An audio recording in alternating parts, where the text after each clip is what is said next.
The Soviet Union stood isolated. It was encircled by czarist troops, backed by the armies of 17 nations.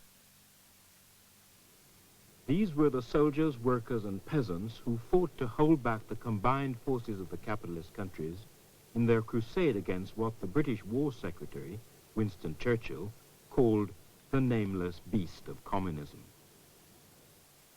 For a time, it seemed likely that the first Marxist revolution would be defeated, like the other revolutions in Europe. But in an amazingly short space of time, the Bolsheviks shaped a Red Army from an undisciplined, backward peasantry. Its organizer was the war commissar, Trotsky. This army took on a vastly superior force, and against all expectations, they won.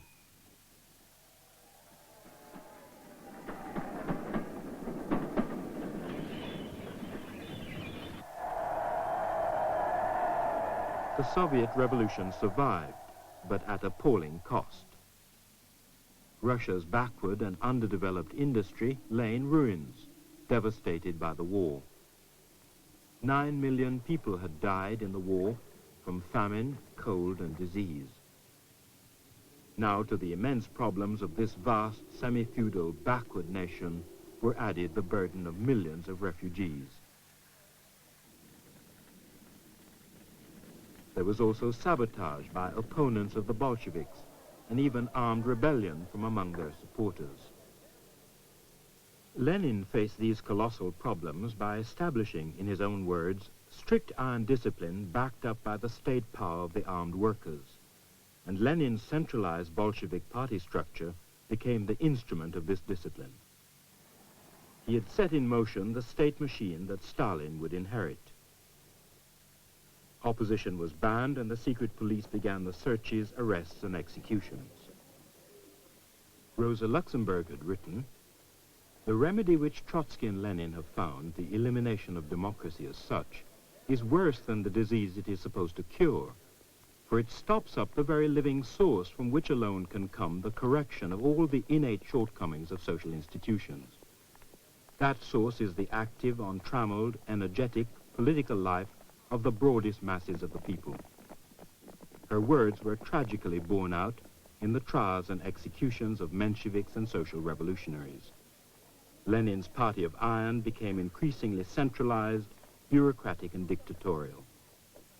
Worst of all, Red Terror failed to solve Russia's economic problems. Lenin was forced to relax the rigors of war communism and adopt a new economic policy of limited private enterprise. The new policy worked. The peasants provided food for the cities, and industrial production began again.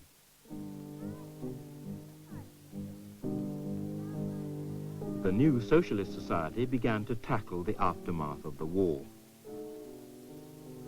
to feed and clothe the millions of orphans,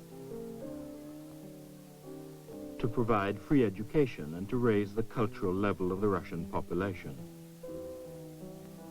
to produce a new generation of human beings, tough, clean, disciplined, hard-working, to break the hold of religious superstition, and to construct a modern industrial society. In spite of everything, the Soviet Revolution did move forward.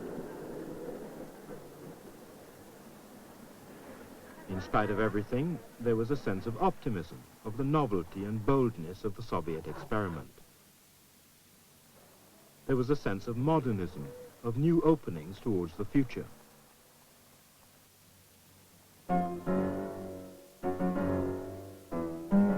People were becoming aware of themselves as agents in a process of revolutionary change.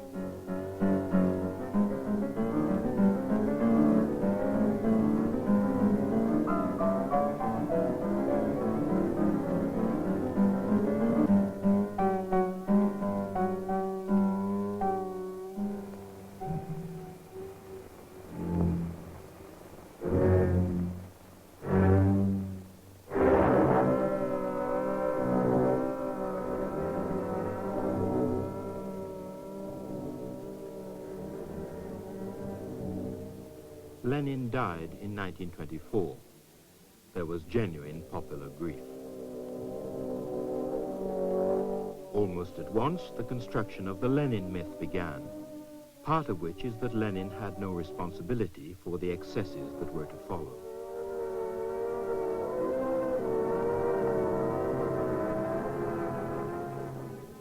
Stalin was waiting in the wings. Already General Secretary under Lenin, Stalin was an ambitious careerist who had made his way up the party hierarchy.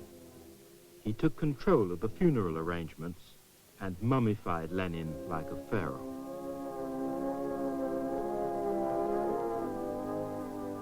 Lenin had built the Soviet party machine that Stalin was to control. Towards the end of his life, he had sensed the possible consequences.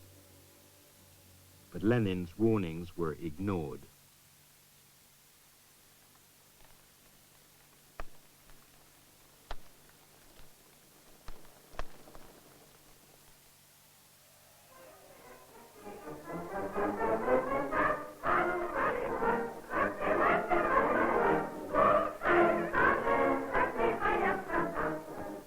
Throughout the 20s and 30s, Stalin consolidated his control.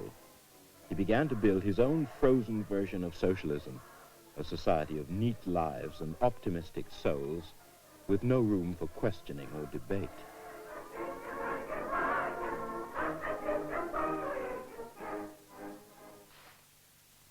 Stalin was determined to drag Russia out of backwardness. Either we do it or they crush us, he claimed. He set about mechanizing and collectivizing the mass of peasants. His aim was to use agriculture to supply the surplus for rapid industrialization. And to achieve this, Stalin decided to eliminate the wealthy of peasants as a class. About 5 million people were deported and 2 million died. For Stalin, this was only a beginning. He jailed or executed millions of people in the party, the army, and the bureaucracy. This was Stalin's contribution to the fulfillment of the Communist Manifesto. Stalin had done more to destroy the hope of socialism than all its enemies put together. And yet, at the price of terror, Stalin modernized the Soviet economy.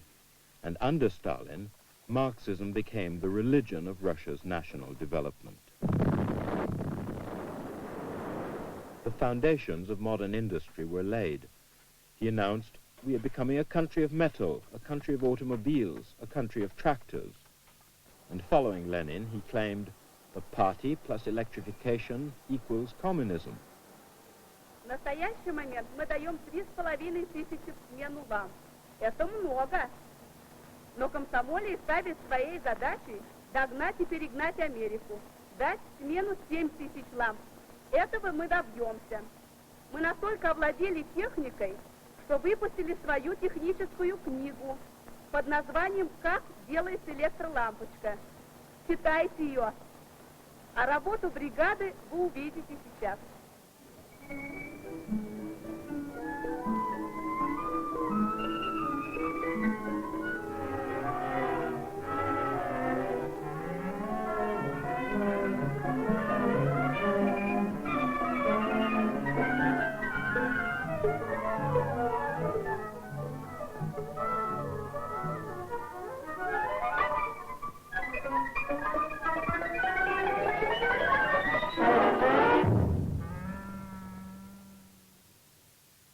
The central planning of the Soviet economy spawned a massive bureaucracy. 6 million, even under Lenin, now it had become a self-perpetuating elite.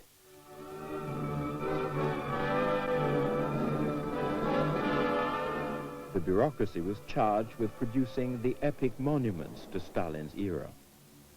At a time during the 1930s when the capitalist world was gripped by recession and the growth of fascism, the images of Soviet modernization, education, and welfare appealed to many in the West as an attractive alternative. With his rich sense of humor, Stalin claimed, "Of all the treasures a state can possess, the human lives of its citizens are for us the most precious." Soviet citizens were required to express their unanimous consent for Stalin's rule through the ballot box. In the one-party state, who can guess which party Stalin voted for. Hello, this is Moscow calling from the... It was this deformed model of Marxism that was exported to communist parties around the world. Workers of the world, unite.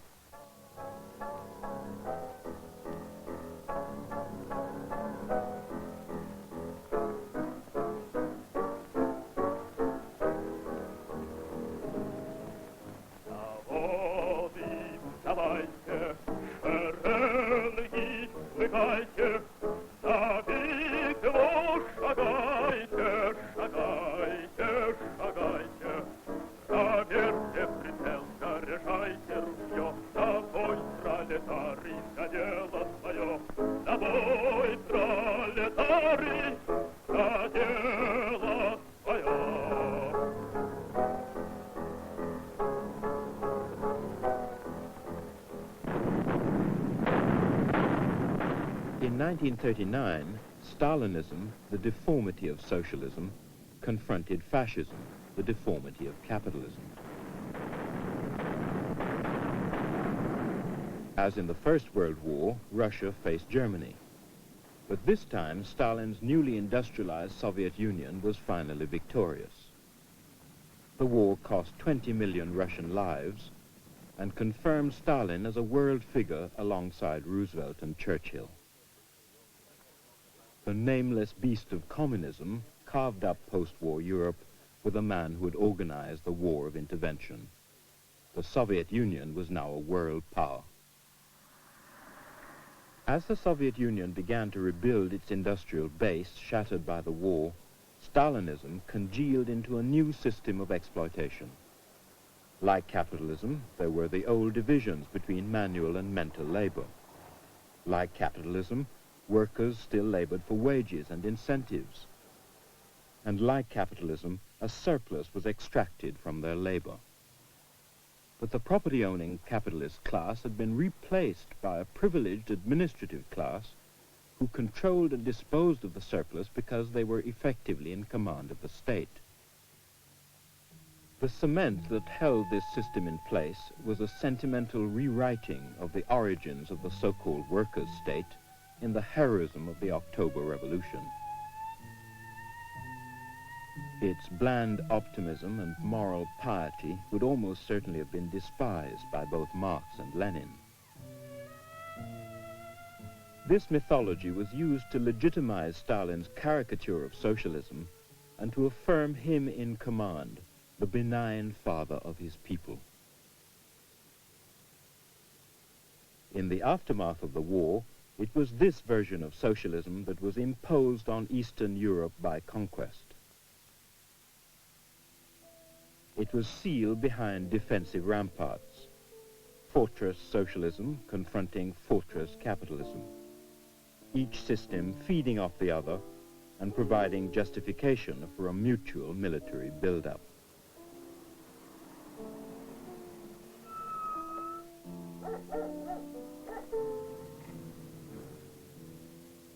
Can you make out any rank in the tower? I think the one on the right is a Lance Corporal, and the one on the left is either a junior sergeant or a sergeant.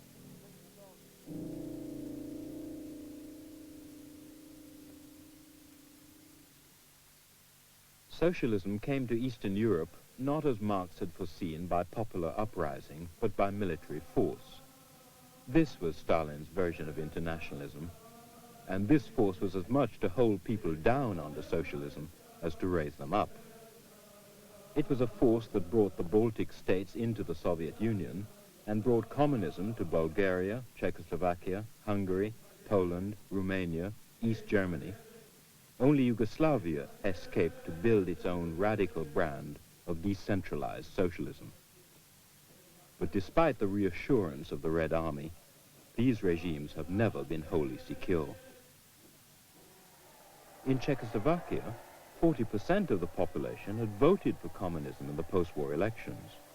But in May 1968, after 2 decades of Stalinism, the Communist Party itself under Dubček tried to create socialism out of Stalinism. It is a full, real new spring in our country. Everyone feels it, and everyone wishes it. We want to see a truly democratic socialism. We don't want to restore capitalism, we don't want to restore private ownership.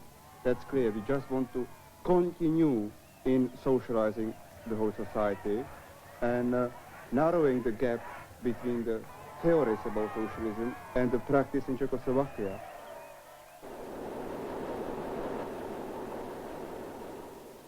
The Communist Party abandoned its control of information through censorship.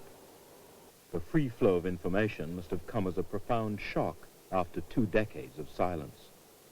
It opened eyes and opened mouths, stimulating criticism and debate. The truth about the system could finally be acknowledged. The leadership even relaxed its monopoly of power, claiming, "The party cannot impose its authority. This has to be won again and again by party activity." But for the Soviet Union, as Marx would have put it, the force of argument was countered by the argument of force. Warsaw Pact tanks invaded Czechoslovakia to be met with popular defiance. The same tanks had crushed the East German general strike of 1953 and the workers' councils of the Hungarian uprising of 1956. Soviet soldiers who had been told that they had come to save Czechoslovakia from CIA-backed counter-revolution were faced with the non-violent protests of the mass of the Czech people.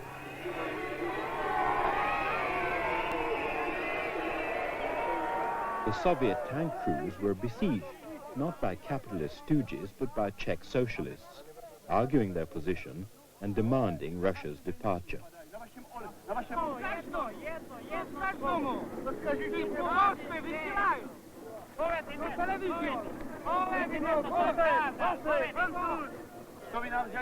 On the walls of Prague appeared a single word in Russian: why?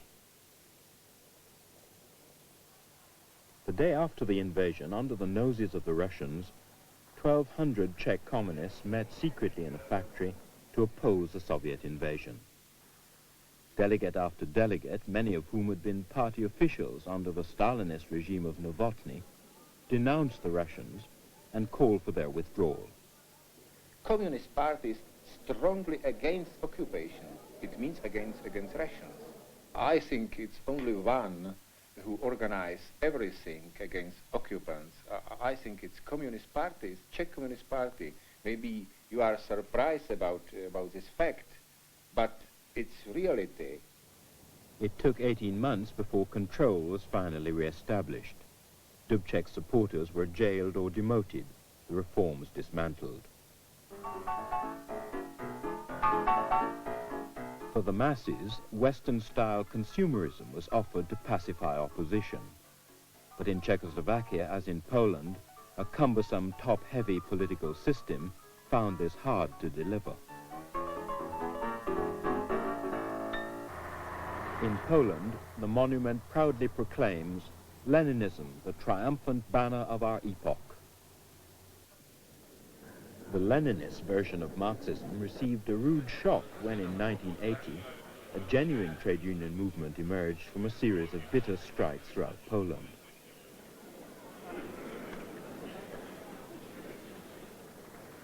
It's common to recognize in solidarity the Catholic and nationalist opposition to Polish communism. But solidarity was a profound threat, above all, because it gained the support of 3/4 of the Polish working class, even in the communist power base of the Silesian coalfields. Te wszystkie sprawy tak nabrzmiały, niezadowolenie ogólne, rozgoryczenie tymi rządami, przecieki różne, że jednak wiedzieliśmy pewne sprawy, które panowie nasi mają załatwione polubownie, lżej, lepiej, a my musimy tylko, od nas wymagano pracy, pracy, pracy. It was the renewal of class struggle between the workers and their so-called workers' state which made solidarity such a powerful challenge. They proposed basic changes, echoing the Paris Commune, for genuine work-based democracy. Nie jest tak, jak tu padło. They backed up their demands with the organized industrial power of the strike. Oni gimbają sobie z nas, panie. Z naszych, panie, petycji, z naszego wszystkiego. Mamy doświadczenie, że górnicy niech się nie wyłamują, panie, bo w 70 roku się wyłamali raz, na Gdańsku się krew lała naszych robotników, naszych braci, a górnicy poszli w niedzielę fedrowali. Ja się wstydziłem za nich, że sam górnikiem byłem. Wstydziłem się. The thrust of Solidarity's working-class popular democracy would have been as unwelcome in the capitalist West as it was to the Polish state. Wielki jest ciężar odpowiedzialności, jaka spada na mnie w tym dramatycznym momencie polskiej historii. Obowiązkiem moim jest wziąć tę odpowiedzialność. Chodzi o przyszłość Polski. During the suppression of the East German uprising of 1953, the communist poet Bertolt Brecht had suggested, helpfully, that if the government had lost confidence in the people, perhaps it should dissolve the people and elect another one. Today, it seems as if the Polish state would like to bury Solidarity and elect another, more compliant working class.